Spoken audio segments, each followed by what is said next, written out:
Now I come to Saturn in Libra and 7th house. People have say that exalted Saturn is very good, but I have seen that Saturn, whenever it is in the 7th house, and also in Libra, it may not give very good results. Especially, it does not give very good results for partnerships. शादी में, marriage, तो marriage एक बंधन होता है जहाँ दो लोग मिलते हैं.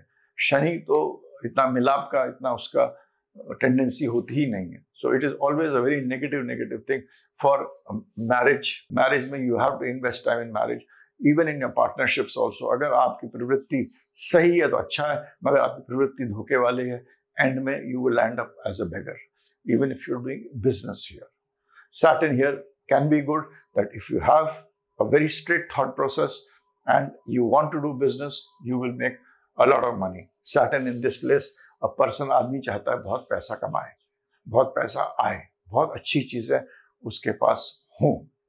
This is also one place where you should be careful while dealing with people of जिनकी प्रवृत्ति नीच की होती है. अब प्रवृत्ति नीच तो बहुत सारे लोग होते हैं. वो एक नौकर भी हो सकता है, वो एक दूसरे का सेक्ट का आदमी हो सकता है, कम्युनिटी का भी आदमी हो सकता है. तो नीच प्रवृत्ति वालों के साथ जब आप डील करेंगे तो यहाँ का जो सैटर्न होता है वो आपको नेगेटिव इम्पैक्ट दे देगा. So don't deal with people who have नीच प्रवृत्ति. ये बहुत इंपॉर्टेंट है. You should not deal with people who are good, who have got an ego, who have a good soul. तो ये Saturn यहाँ पर इस चीज के लिए important है. But it's a good house for business, partnership, and also for issues related to banking. It is also good for getting into the जो लोग मिलिट्री में जाते हैं या लड़ने जाते हैं, 7वें घर में especially, not Libra but 7th house.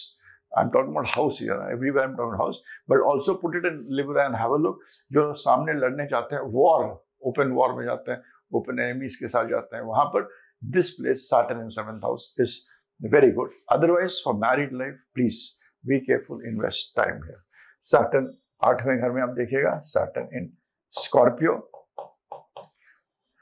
Scorpio is a sign of transformation, and Saturn is the sign which says, I will transform. Saturn in Scorpio or Saturn in 8th house is very good because this is the headquarters of Saturn.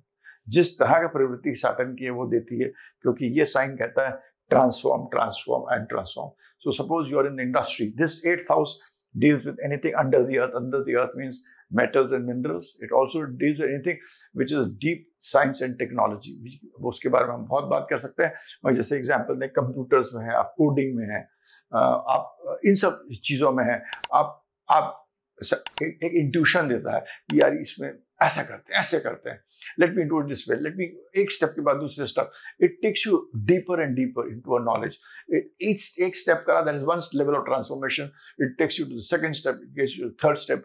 It आपको एक ऐसा आदमी बना देगा कि आपको transformation देगा. And it's very good for those who are scientists, who are computers, who are in coding, who are in research, who are in development. It is very good for those people. But here Saturn में end of the life में आदमी सोचता है यार मैंने इतना कर लिया, कुछ मजा नहीं आया, निरर्थक है. So that is also very good. It tells you the futility की जिंदगी में क्या रखा है. ये आपको यहाँ पर एक Saturn आपको देता है.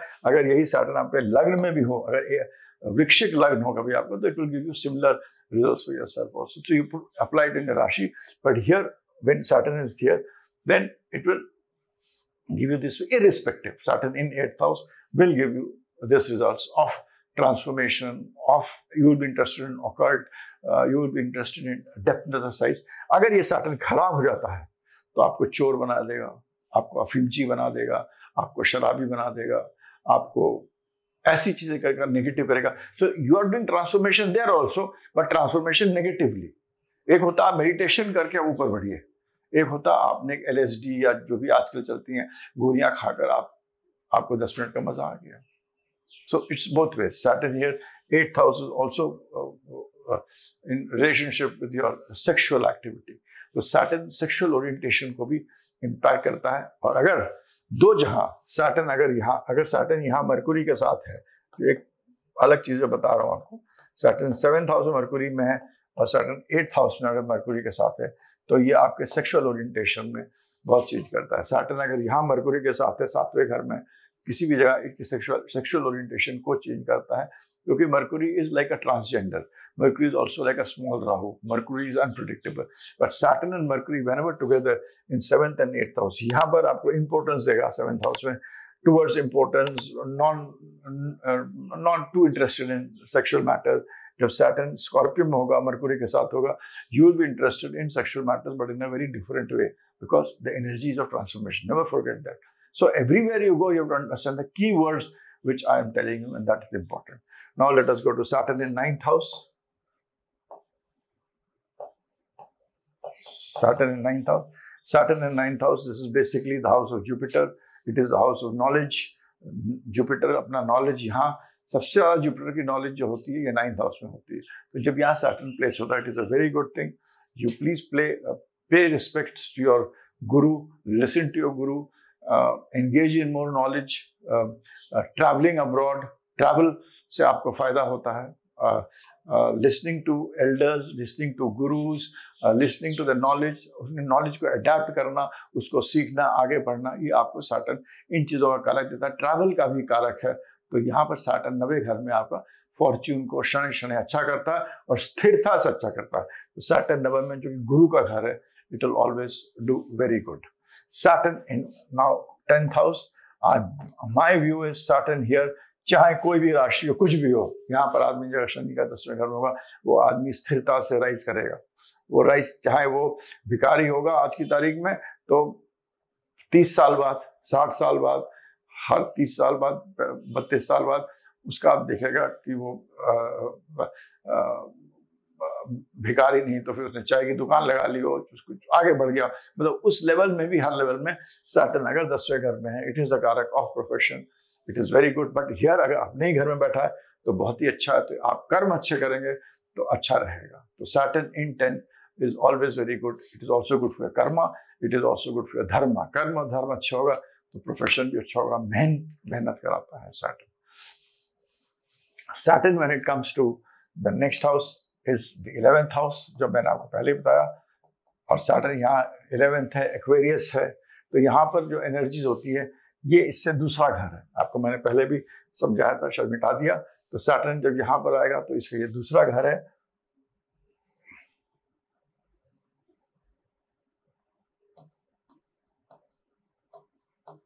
Saturn is in 11th house. It is the second house from here.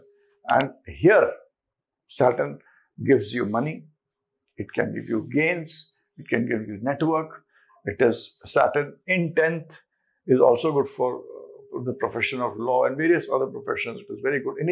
Any profession which has Saturn around it is very good when Saturn is 10th. But Saturn, when it is in 11th, it is also good for all creative professions. It is also good for आपके पैसा कमाने के लिए, आप speculation, putting money, investing money, gains through direction, production, camera, इन सब चीज़ों के। Not exactly film industry, not you are not in the front of the camera, you are not the front person, but it is a place where it will behind the scene, जो भी काम होता है उसमें आपको पैसा कमाता है। It's a very good place for networking. It is a very good place की स्थिरता से आपको ऊपर उठाए। मगर यहाँ पर अपने बड़े भाई या जो भी होगा उस बड़े भाई, अपने से बड़ा जो भी भाई समान हो, उसको आप कभी प्रताड़ित मत करेगा। Saturn will be negative for that. When I tell you this, I don't want to speak negative. मगर यहाँ Saturn बड़े भाई को ध्यान, not very good. So you should give time for that. It will do good. So Saturn here is here. It is very good. पैसे के लिए अच्छा है, आपके aspirations के लिए अच्छा है। If it is well placed, if it is not well placed, तो हर चीज जो आपको देगा, क्रिएटिवनेस देगा, तो नेगेटिव क्रिएटिविटी दे देगा। आप गैम्बलिंग भी कर सकते हैं, आप फिल्म इंडस्ट्री के, आप डायरेक्टर, प्रोडक्शन प्रोड्यूसर बन सकते हैं। मगर एक आदमी बहुत अच्छी फिल्म बना रहा है कि हाँ हम आपके हैं, कौन जैसी फिल्म बना रहा है, कोई आदमी पोर्नोग्राफी भी कर रहा है, तो it gives, you have to understand the same thing will give the negative results in a negative way, देश काल पात्र के हिसाब से। मगर यहाँ पर ये सैटर्न आपको अच्छा करेगा, that is very important. Now we come to the last is Saturn is in the 12th house. When Saturn is in 12th house, 12th house जो होता है वो आपका व्यय का घर होता है। इसमें मैं आपको बहुत इंपॉर्टेंट चीज जो आपको बताना चाहता हूँ, which I want to tell you is that 9th house and 12th house, these are owned by Jupiter. बीच में है 10th और 11th, these are owned by Saturn. तो ये यहां पर जुपिटर अपनी यात्रा शुरू करता है नॉलेज की। यहां पर गुरु है, वहां देता है, गिव्स, और देता किससे है? सैटर्न के हिसाब से। तो जब भी आप ट्रांजिट भी देखते हैं तो जुपिटर और सैटर्न का ट्रांजिट देखना चाहिए। जो आपने गेन करा है नॉलेज और जो फाइनली आप देंगे, हम लोग हर चीज देते हैं ना, प्यार भी देते हैं, पैसा कमाते हैं तो देते हैं, हम अगर कोई खराब काम करते हैं तो जेल में जाते हैं, अगर हम ठीक से खाना नहीं खाते हैं तो हॉस्पिटल जाते हैं, अगर हमने अपना दिमाग को ठीक से इस्तेमाल नहीं करा तो पागल बन जाते हैं, अगर हम अपने आप को मेडिटेशन करते हैं, ये सब चीज करते हैं तो एक रिलीजियस आदमी बन जाते हैं, तो हम लोगों को प्रवचन देते हैं। हर चीज में हम कुछ ना कुछ पूरे टाइम दे रहे हैं। लक्ष्मी मतलब देना होता है। मैं बाबा कहता हूँ 12वें घर में शुक्र एग्जॉल्टेड होता है, शुक्र लक्ष्मी होती है। और लक्ष्मी क्या कहती है? मैं 12वें घर में उच्च की इसलिए हूँ क्योंकि मैं कहती हूँ दो। लक्ष्मी खाली पैसा नहीं होती, लक्ष्मी हर चीज होती है। काउंसलिंग इज ऑल्सो लक्ष्मी, दूसरों को समझाना इज ऑल्सो लक्ष्मी।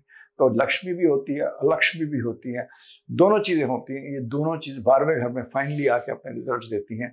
तो यहाँ पर सैटर्न तो है, तो सैटर्न यहाँ पर आपको एक या तो आपको ऐसे सिचुएशन कर पहुंचा सकता है जहां आप हाईएस्ट लेवल ऑफ कॉन्शियसनेस, साधु संत, आपको जिंदगी, दुनिया, चीज, कर्म, अकर्म, सबके बारे में, सूक्ष्म स्थूल सब चीजों के बारे में पता लग जाएगा। और यहाँ पर आपको अगर परेशानी ठीक नहीं है और आपका ये आपने जो कर्म करे हैं, ये जुपिटर नॉलेज जो आपने ली है, और जुपिटर फाइनली आपका which is depending on these two houses 10th और 11th, अगर ये ठीक नहीं है तो ये आपको जेल भी दे सकता है, आपको हॉस्पिटल भी पहुंचा सकता है, आपको मतलब प्रताड़ित भी कर सकता है। तो ये शनि का यहाँ पर फाइनल है, क्योंकि और इसका लॉजिक जो है वो ये है क्योंकि 9th और 12th, या क्योंकि हम वहां पर दो एनर्जीज होती है 12वें घर में। एक तो जुपिटर की एनर्जी होती है जो कि है ही 12वां घर जुपिटर का, और राहु की भी एनर्जी होती है। राहु बड़ा इंपॉर्टेंट प्लैनेट है, तो राहु की भी एनर्जी होती है। तो that is most important things for to be seen. तो यहाँ पर सैटर्न जो है it is a very good planet, जो कि आपके इस घर को भी एनर्जी देता है, इस घर को एनर्जी देता है, तो बहुत ताकत देता है आपको। फर्स्ट हाउस को बहुत ताकत देता है, आपको शक्तिशाली बनाता है, बहुत एक्सट्रीम इंपॉर्टेंट है। जो प्लैनेट्स आपके हर घर के पीछे और आगे बैठे हैं वो बहुत इंपॉर्टेंट होते हैं, उस घर में एनर्जी भी देता है। और अगर सैटर्न अच्छा है यहाँ पर तो आपको बिजनेस अच्छा देगा, आपको फैमिली लाइफ अच्छा देगा, और आपके बुढ़ापा अच्छा देगा। और आपने अगर अपने कर्म अच्छे नहीं करे हैं और शनि अच्छा नहीं है तो आपको बीमारी भी देगा, आपको अस्पताल भी देगा, और आपके बुढ़ापे में आपको हो सकता है घिसट के मारे जिंदगी बड़ी कर सकते हैं। मैं एक चीज और भूल गया, शनि जब भी 8वें घर में होता है, बी वेरी श्योर दैट यहाँ जब हम लोग अब हम कुछ चीजें शनि के बारे में आपको टिप्स, आपको let me give you some tips on predictive things of Shani.